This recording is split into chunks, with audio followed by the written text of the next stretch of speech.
Welcome to SS2K channel, ladies and gentlemen. If you are new to this channel, don't forget to subscribe and click the bell button and hit all so that you will be updated regarding the latest updates. The content of this video is taken from available sources such as but not limited to the internet, and the author of this video does not represent any person or organization which will be presented. This is presented for educational purposes only, and yours truly do not claim the ownership of the content. The topic that will be discussed in this video presentation is about the structures and attributes of organized criminal group. And the first structure that we will discuss is the bureaucratic or corporate model. No? It is a model which was introduced by the archetype of all organized crime group, which is the Sicilian Mafia. No? In the bureaucratic or corporate model, the family of the organized criminal group is headed by boss, or also known as capo, no?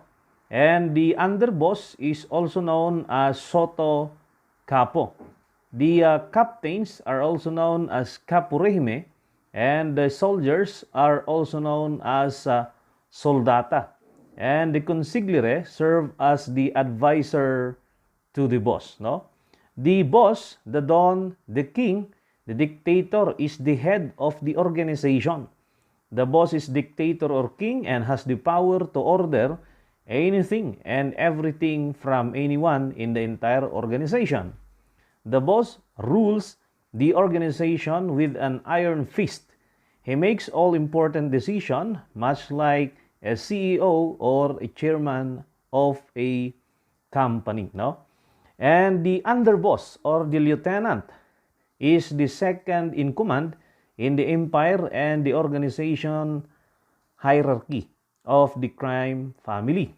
His level of authority varies, but he is ready to stand for the boss at any given moment.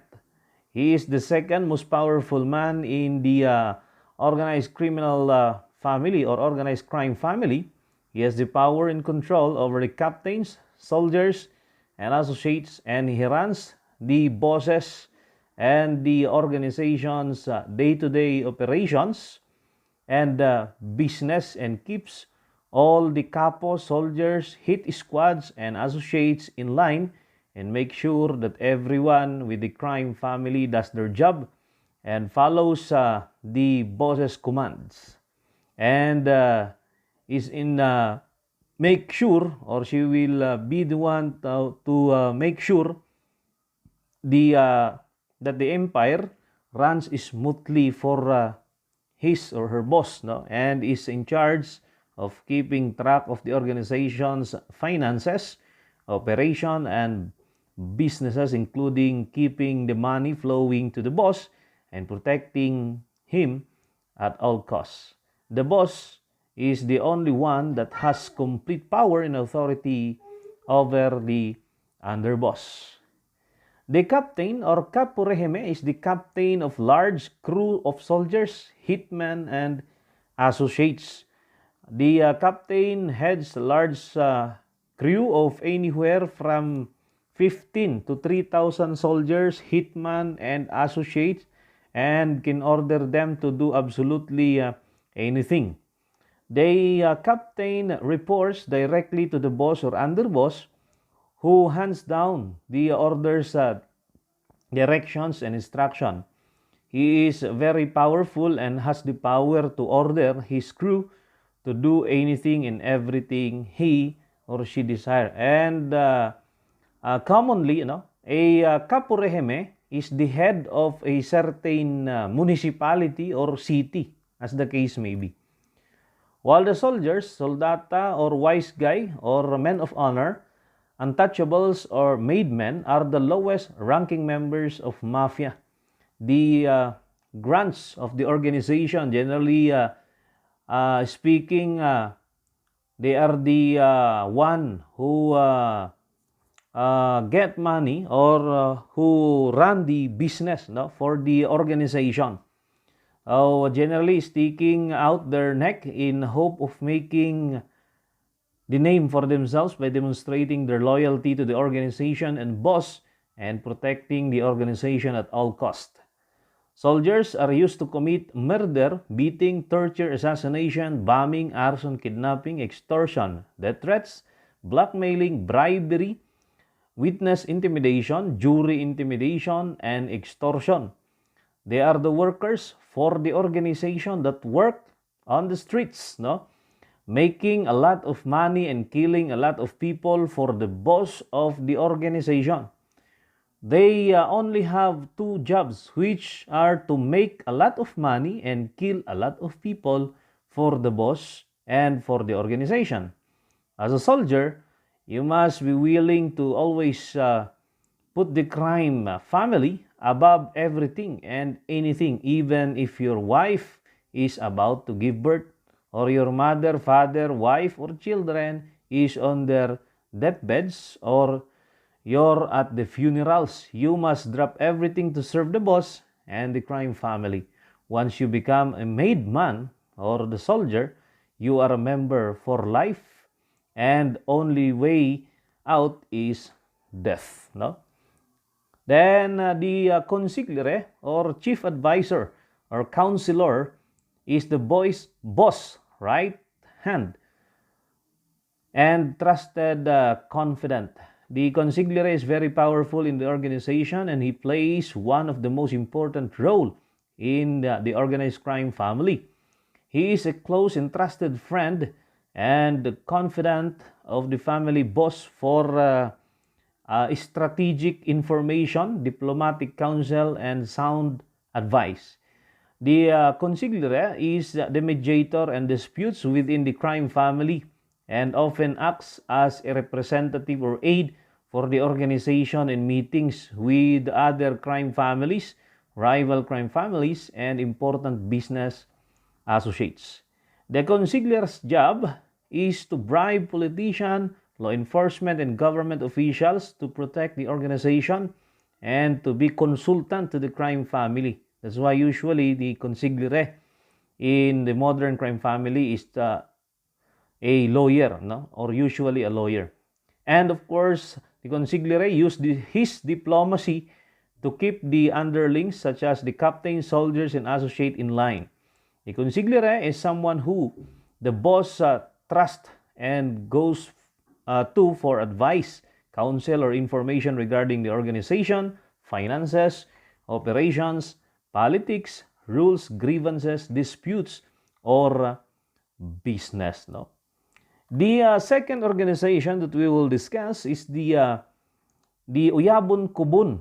Okay, it is an organization which is being used by the Yakuza, Gokudu, or Boryukudan, an organized criminal organization which originated in Japan. No? And the head of the Uyabun Kubun, no, or the Yakuza is called as Uyabun, no? And they have also the administration, no, which is known as the Psychokomon. They have also the law advisor, which is Shingiin. They have also the accountants known as Kaiki. Then the Yakuza family have also the Wakagashira or the first lieutenant. They have also Shatigasira or the second lieutenant. Then the old members of the organized crime family is called as Kyudai or big brothers. Then the little brothers are known as Shati. No? While the Chinese organized criminal group utilize numeric codes to distinguish between ranks and position within the gang. The numbers are inspired by the Chinese numerology based on I Ching. No? The boss have the number of 489. No? 489 refers to the mountain master or dragon master or the head of the organization. The number 438 is used for the deputy mountain masters. The number 432 indicate grass leaper rank and mountain master's proxy. Incense master proxy also who oversees inductions into the triad and vanguard who assist the incense master. The number 426 refers to the military commander, also known as the Red Pole, overseeing defensive and offensive operations. Number 49 denotes to the position of soldier, no, or rank and file member. The number 415 refers to the white paper fund, provides financial and business advice like the accountant of the Yakuza family. Then the number 432 pertains to the straw sandal. Its function he served as the liaison officer, no, between different units of the organized crime family. Then number 25, pagka sinabing 25, meaning nakadetect sila ng isang undercover law enforcement agent na nakapasok doon sa kanilang organization or doon sa triad. Then blue lanterns pertains to the uninitiated members. So kung titingnan nyo sa organizational structure, wala pa sila doon because they are not yet initiated. No? Ayan. The next organization that we will discuss is the Russian Bratwu structure. No? The Russian Bratwu structure is headed by Pakan. Okay, the Pakan is also known as the boss in English, or in Italian mafia, or the 489 in the Chinese triad. He is known as Capo di tutti capi, or boss of all bosses, or also known as God Father, Papa, or authority. And of course, the Pakan have the control over the whole organization. The Pakan have two spies who watch over the action of the brigaders to ensure the loyalty and none becomes too powerful. They are the Sovietnik, or the support group, and the Obshak, which is the security group. Okay? Then under the Pakan is also the Der Shatel Obshaka, or the bookkeeper, who collects money from brigaders and bribes the government with Obshak. They have also the brigadier, or the caporegime in the Italian mafia. No? It is like the captain in charge of a small group of men, similar to caporegime in Italian mafia crime families. Okay? Then they have also known as Bratok, or also known as Patsan or Brodyaga, who works for brigadier having special criminal activity to run, similar to soldiers in Italian American crime families and Sicilian mafia clans. A Buyevik is in charge of recruiting new soldiers and associates and paying tribute up to his brigadier. The Buyeviks also make up the main strike force of the brigade. They have also known as the Shishchorka. It refers to an associate to an organization, called as six, similar to associates in Italian mafia crime families. So the Bratwu structure is almost similar to the Italian mafia structure, or also known as the bureaucratic or corporate model or structure of an organized criminal group. So those are some of the organizational structures that is being utilized by the organized criminal groups. Okay? So ano naman po yung kanilang mga attributes or characteristics? Yan. According to the book entitled Organized Crime Investigation. So the attributes of organized crime includes, first, has no political goal. When we say they have no political goal, ladies and gentlemen, it simply means that organized criminal groups are not connected about political agenda of the country. Wala silang ipinaglalabang political ideology tulad ng communism o kaya naman ay democracy. Yan. So they are only concerned about making money, gaining influence and power. Although some refer to a terrorist organization as organized criminal group, not all organized criminal syndicates are terrorist groups. Okay? The mere difference of terrorist group and organized criminal organization is the political ideology. Second characteristics, the organized criminal group is hierarchical. So it simply means that it is composed of at least 3 levels of hierarchy or ranks. Simply means, when you say hierarchical, the organized criminal group have an organizational structure as we have discussed earlier. That they have boss, underboss, captain, soldier, and so on and so forth. And the third characteristics, they has a limited or exclusive membership. It simply means that not all can become a member of organized criminal group.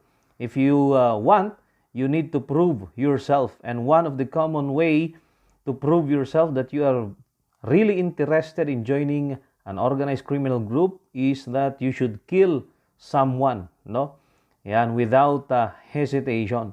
So that is one of the means in order for you to become a member of organized criminal group. And of course, before you can be a member of organized criminal group, someone should refer you to the organization.